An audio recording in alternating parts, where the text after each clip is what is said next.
Hi. Hi. Welcome to third grade.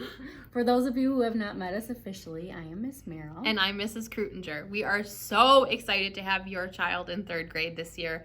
No matter what this year is going to look like, it's going to be memorable. And it already has been up to this point. It's going to be wonderful. It is.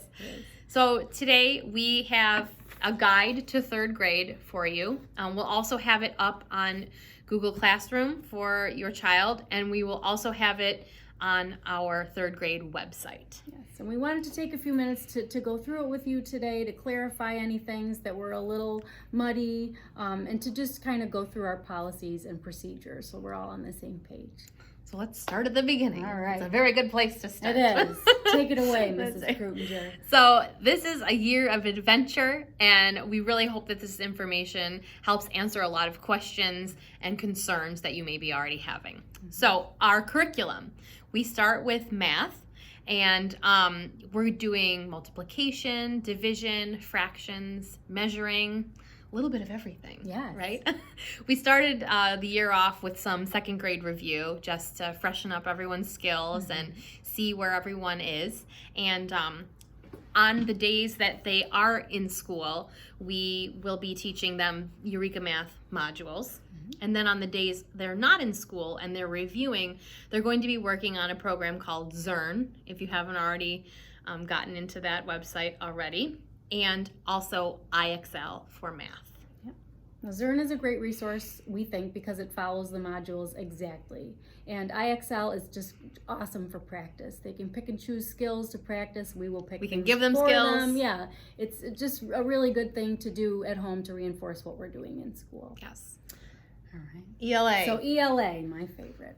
So ELA includes reading, writing, and spelling for us. We are going to be using the Engage New York modules for math, or for ELA this year, as well as for math. As the year goes on, we will also be studying some novels. We'll be doing some writing pieces and even working with magazines. We will be having spelling tests weekly. For cohort A, the kids will receive their spelling words on Monday and then have a spelling test the following Monday. For cohort B, they will get their words on Thursday and do their test the following Thursday. And we hope that you will be studying for spelling at home. And pretty soon we'll also be implementing RAS Kids. Yes. So that should be up and running in the next couple of weeks. Yep. Social studies and science. So this year I will be your child's social studies teacher, and Miss Merrill is the science teacher. Each class has a textbook. The science class has a workbook, and the social studies has just a textbook with work that will come with the text. I think that's it. Yeah. We teach that in school. There'll be some review on remote days. Yes. Yeah. Religion. This is a sacrament year, typically. We are not exactly sure what's going to happen as far as First Communion. We will keep you updated as soon as we do find anything out, but if that's something your child is planning on doing, just keep your eye on your email and we'll be in touch. Yes. Specials. So specials are in our weekly routine, but please make sure that you reach out to your child's specials teacher. I know some of them have like Google codes for their Google Classrooms, and that's separate from our Google Classroom and from our class. So please make sure you reach out to your specials teachers if you have any questions about that. Yep. Homework. Yes. Homework. Do you want to talk about it? I'll talk about homework a little bit. Daily homework is something that we've all done, year Our after whole year. lives. But this year, because our schedule is so condensed and we are presenting so much material during the day, we're not going to be giving much daily homework. We are going to be sending home homework for the remote days. Yes. So you may see if your child is from the A cohort and they come home Monday night and they say, Mom, Dad, I don't have homework. Well, they are expected to read every night for at least 20 minutes. And sometimes there may be maybe a very small assignment, but nothing that would be something that's very time consuming because most of the workload will be on your child's remote days. And we'll talk a little bit more about the schedule, but you will refer directly to the schedule and to the students' planners when you need to know what assignments are due on what days. And that brings us to the planners. Yes. So with the homework on your child's second cohort day, which would be a Tuesday or a Friday, we sit down with the students and help them write in their planner. So the work that they have to do on their off days, we have them write it down in their planners. Now, this may take a while in the beginning, and it has, and sometimes, things are a little bit different. So you want to make sure that you always refer to the schedule to make sure it matches the planner. And if it doesn't, then something was lost in communication from your child to home. So make sure that you're always checking that schedule weekly. We do want to have them get in the habit of writing in their planner, though, every day, because it's something that they're going to be doing pretty much every year from here on out. And we want to encourage responsibility. This year is a big year for responsibility and organization. Independent. We spend a lot of time helping your child get organized and helping them to become independent. So please, at home, please work on those skills with them too, and it will make for great success. Yes. The weekly assignment schedule. So each Wednesday afternoon, we will be putting up the following week's schedule on our Google website, which is SMK3. If you have not gone to the website yet, we will make sure to send the link when we send you all this information as well. That schedule will tell you exactly what each cohort is doing on each day. There's a breakdown for A, B, and distance learners. Yes, there shouldn't be any questions. We've done our best to make it as user-friendly as we possibly can. The website. Okay. So the website, it is the best source for any parent information. The Google Classrooms are really designed for the students, and I know we're just kind of getting them used to using Google Classroom, so that's okay, mom or dad to check in Google Classroom as well. But that's something that we're really teaching the students. So really, parent information will always be on that website for you.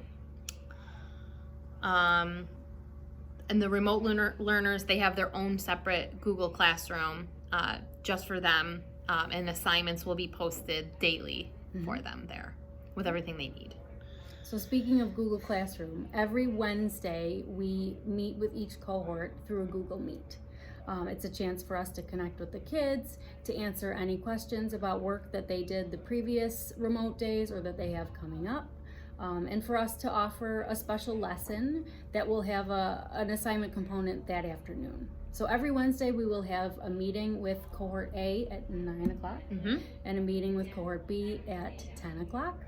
And then we will give an assignment during that meeting that they will complete on Google Classroom in the afternoon. They can complete it, right after the meeting. They could take a quick break, have a snack, and then maybe complete it in the afternoon or whatever works best for you, as long as it's turned in by the next in-class day. And the schedule for Wednesdays is kind of subject to change. We're not sure how the year is going to progress, but for now, do stick to the schedule and keep this time frame in mind when you're planning.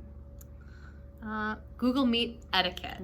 So we do have our Google Meet etiquette in this document that we're going to give to you, but just a couple quick things. I won't read it word for word, but I'll just give you the gist.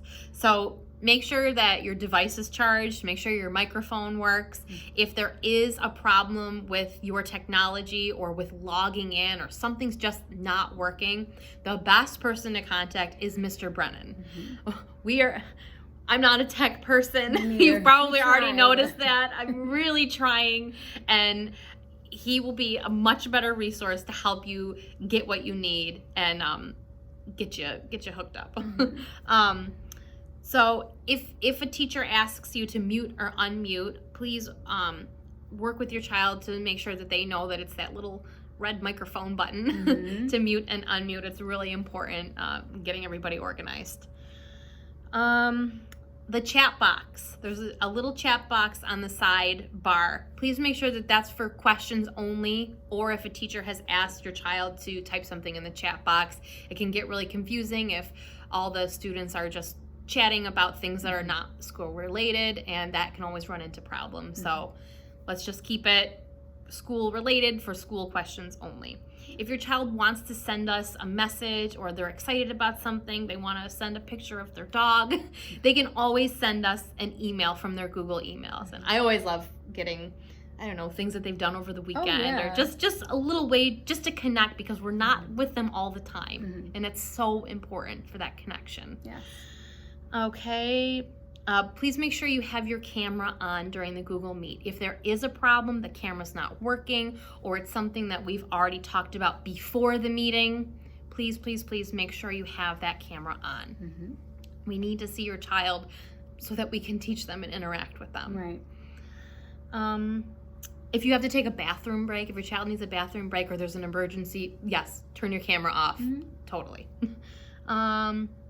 Treat your Google Meet as if you're in the classroom. So please act appropriately. Please make sure that you're in a space that you can do your best learning, and that maybe I know there's lots of things going on with other children doing meetings and things like that, but just try to imagine that you are still in the classroom, even though you're not, which stinks. And I think a lot of times when we see ourselves on the screen, it's kind of an opportunity to like perform a little bit. I mean, we should talk because we are performers. Right. But yes, but try to discourage that a little bit in the Google Meets. We have such limited time. We really want to make the most of every lesson that we offer on Wednesday. And if we notice that a student is acting inappropriately or not following the procedures and the policies, we will have to remove them from the meet. We don't want to. No. Do you want to talk about office hours a little bit? Yes. Okay. Yes. So our office hours to connect with parents and return emails and troubleshoot issues will always be Wednesday morning before the Google Meet. So we have office hours from 8 to 8:45. And so that is a real time to connect with the parents. So if there is an issue, that is when you can email us and we will be available to respond as soon as we can. Right. On our in-person days, it's really, really hard for us to respond to parent emails because we're teaching. Right. And if there's a question about remote learning or things like that, please give us at least 24 hours notice to respond. Chances are we've seen it. Chances are we're probably working on it right at that time. So please, please, please, we just ask for your patience as we navigate through this. And we do want to take the time to really thoughtfully respond to you, because we do have so many questions and we understand that. We do appreciate your patience in that for sure. Thank you. If you have any emergency questions during the day, maybe you had planned on picking up your child and your child needs to take the bus, something like that, those questions can be directed right to the main office. Yes, please either call the main office or message the main office, because they're probably going to get the message faster than us. For sure. Is there anything else? I don't think so, no. Okay. Well, thank you. Yes. We appreciate your patience. Thanks for watching this. Yes. We didn't sing or dance this time. Not this time, but I'm sure there'll be other. Stay tuned. There'll be other opportunities, but thank you. Yeah. Thank you for bringing your children to us.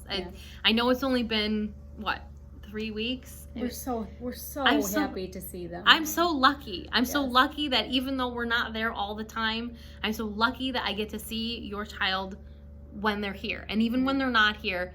I have to tell you, I'm thinking of them. Yep. And I just wish we could all be together. And I know how hard you're working at home, because I know your world probably got turned upside down. Yep. And I just, we just want you to know that we're thinking of you and we understand. Yes. So if there's we're here. So if there's anything else you need, please don't hesitate to reach out to us. The best place to reach out to us is our St. Mark emails. And I think that's it. I think that's it. I'm ready for a great year, no matter how it looks. Me too. Take care. Bye.